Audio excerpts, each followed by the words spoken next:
38 games. 2 seasons ago, you started your Sunderland journey in Wales against a team in blue. Yeah. You're going to end it this season against a team in blue with one foot in Europe. It's been quite a journey. Yeah, long journey, and really good so far. Yeah, and this game, it's a good opportunity to celebrate the end of the season at home against a strong opponent in front of our fans, and to enjoy the moment, because it's important. Come what may, no doubt you'll reflect on how good a season it's been. It'll be a shame in some respects if Sunderland didn't qualify for Europe, that people would see that perhaps as a little bit of a damp squib to end the season with. Yeah, I don't think so, because at the minute we have 51 points, an opportunity to get 3 more points to reach 54, which is impressive for first season back in the Premier League after 8 years away. Played good football. I think we respected the identity. We grew. We learned. We improved. We struggled at times as well, which is normal in that league. And yes, we'll have an opportunity to get 3 more points. And if the planets align elsewhere, maybe something exceptional can happen. But it's not fully in our hands. You've always said right from the start of this season there would be bumps in the road, there would be times when it was difficult, but you've always sort of, how would you describe it? You've never collapsed, you've never sort of fallen apart, you've always bounced back if you've had those, when you faced those difficult Yeah, I agree. times. We had one game really painful at home, for example. And it wasn't even from, I think, mentality perspective. It was just step back. And in this league, if the opponent is in a good day with many game changers, efficient, clinical, you can get punished really quickly, and it was really painful. But players and the lads reacted really well, kept improving, kept showing good football, good mentality, and I'm really proud of the last part of the season, because it's even too early to finish, because I feel every day in the training sessions, in the mood, in the dressing room, that we still want to play football together. And the game at Everton, for example, was really good for that. The energy, the quality of football with different elements to solve on the pitch. And I think it's really good, so keep doing. And all through the season, you said you as a coach, you've been learning. You know, every day is a learning day. Is there any point in the season you look back at and feel that was a turning point or a big moment in the season for you personally? Personally, I think it's about consistency, and so we didn't set a limit before, but we expected tough periods, and I think when we had those tough periods, we stayed consistent, and as a coach, as a manager, it's really important to keep the right level for the mood, for not too high, not too low, and it gives also for the daily routine stability and consistency. So I appreciated this part, I think. And how important have the leaders been in those times? I mean, I'm thinking of Granit and Luke, and you as the head coach. How important has it been for you to carry that responsibility? Yeah, absolutely.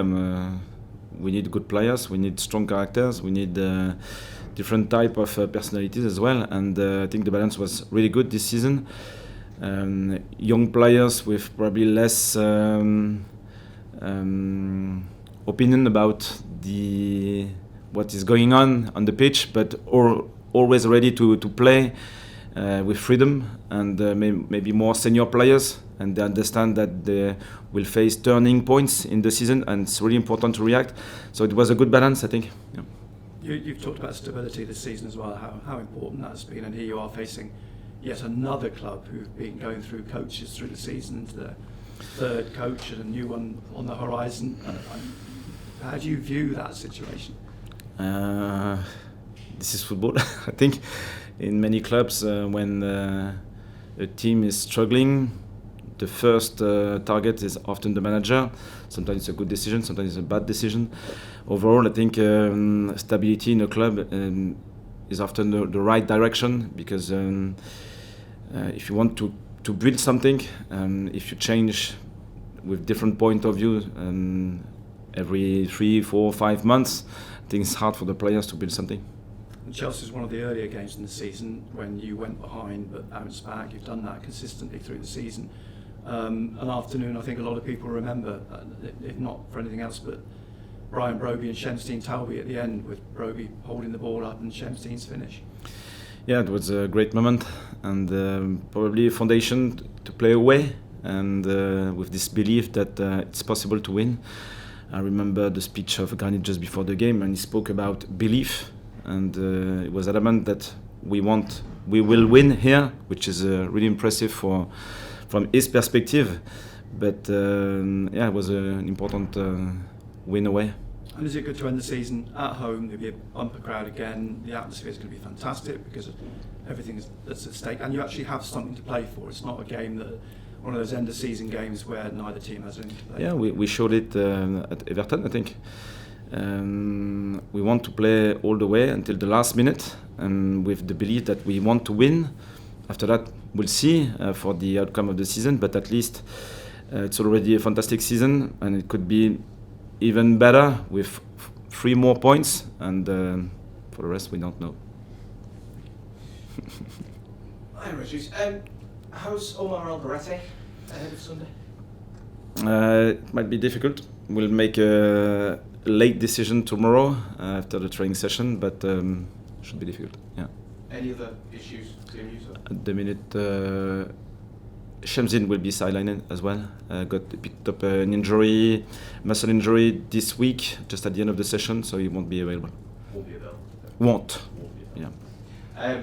On another player, Enzo Lefebvre. How much did you enjoy his celebration against Everton? How much have you enjoyed watching Enzo Lefebvre play football? I won't comment on the celebration, but I can about his football. Because it's the most important for me. After that's a question of communication. Yeah, Enzo did really well. I'm really pleased with the way he plays in the central area, especially because I think it fits his profile, and not only his profile, but always also what do we need as a team in the central corridor to be vertical, to connect with Brian.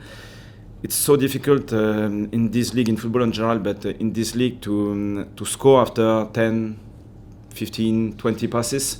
It's often around chaotic moments, and when we get the ball in the middle, is it with Noah, Granit, and Enzo, they can go really quickly forward, and his connection with Brian is becoming impressive, and they are looking for each other all the time. Often Enzo for Brian, and Brian scores. So it's a really good connection. Yeah. You'll have seen obviously this week Aston Villa go and win the Europa League. A fantastic night for them and for the club. How much is kind of seeing those celebrations whet your appetite, motivated you even more for Sunderland to be in Europe, and who knows, maybe even one day emulate such things? Yeah, Unai Emery is impressive, huh? First of all, and they are doing well at Aston Villa. We have, I think, our own journey, and yeah, 2 years ago we were in a different position. Now we are in a good place, really good place. It's important to go step by step. Sometimes when you can seize an opportunity, do it when it's on. And we did it last season, we did it this season. After that, yeah, keep improving our structure, our foundations, our ambition, and it's the most important, I think. I asked you about this yesterday, I know, but we talked about the different permutations of how Sunderland can make it into Europe. Brentford, Brighton drop points, and you said that, you know, someone might be keeping an eye on those scores. Have you worked out a system? Who is going to be keeping an eye without you guys getting distracted, obviously? No, we don't. We won't do that directly. I think in the stands, everywhere we'll have an information. It will be a passive workflow, I think, because for us the most important is to win. And Chelsea is a really strong opponent. We can't underestimate Chelsea. It's impossible. they have game changers, they have talent everywhere on the pitch, so we'll have to play our best football, and it's enough. Just very, very finally from me, this Sunday will be a year ago to the day at Wembley, that incredible day at Wembley. Would qualifying for Europe be an even bigger achievement, would you say, for this club, considering where the club has come from? No, it's a different stage of our journey. I think Wembley was fantastic. Fantastic, the connection with our fans. The moment was really impressive. We don't know what would happen in the future, but if we stay, I repeat, connected with the identity, playing with our 12th man on Sunday, maybe we can beat Chelsea, and after that we'll see. Régis, if you were to review your season up to this point, how would you describe it, and would that description change if you qualify for Europe? It's really challenging. I think this is probably demanding and challenging are the two words I have in my mind at the minute. And in front of that, we showed identity, consistency, togetherness. So this is what I can say after this season. I hope it will be the case against Chelsea on Sunday once again. And would that description change though? I don't think so, because it's already a perfect season, and after that, I repeat, it's not in our hands. So what we can conquer at the minute, just the game against Chelsea, and it's more than enough. And just to build off Andy's question around Wembley, this game being a must-win one almost feels a bit like a final. Can you kind of build off your experiences at Wembley on Sunday? Yeah, I think it's going to be a different experience. Chelsea has something to play as well. They want to qualify for Europe, but it's not the same environment. It's not the same moment. It's not the same stage for this group as well. Last season we went through a marathon with players who played together in the championship before. Some of them in Ligue 1 as well. So it was more or less the end of the journey. This year it's going to be a different environment, different moment of our stage. It's more or less the beginning of a new journey, I think. So we'll see. Yeah. And it's finally just the time of season where people start to look towards the World Cup in America. Who are your favourites for the tournament? Hard to say. If we speak about talents, it's always the same teams. But after that, you'll have the dynamic and the momentum in the competition. And before playing it, you don't know what will happen. So it's always like that. And I hope it will be a surprise. If France, England can play well, it's going to be good for football. Régis, Andy and Adam both mentioned Wembley last year, but given this game without the Stadium of Lights, is it perhaps also possible that you could draw comparisons to the Coventry game? Yeah. And if so, how would you do that? Yes, it would be different because it was the second leg, and with something to defend, because we won away before and it wasn't easy to manage. To be fair, when we conceded the goal, I felt that the team played better, because now we had to win something, and it's not always easy to manage this situation. Against Chelsea, we only have something to win, so nothing to lose, to be fair. So it's a perfect situation, and I hope we'll enjoy it. And just on that, what did you say in your team talks for those games, Coventry, Wembley last season? Will they be similar team talks to Sunday? I don't remember. It's going to be different, for sure, because I can't use the same story. It's always different, always something new to create. And just want to enjoy the moment. I repeat, stay competitive, keep pushing forward as a team, because I feel that we are improving every day. So it's another opportunity to go further.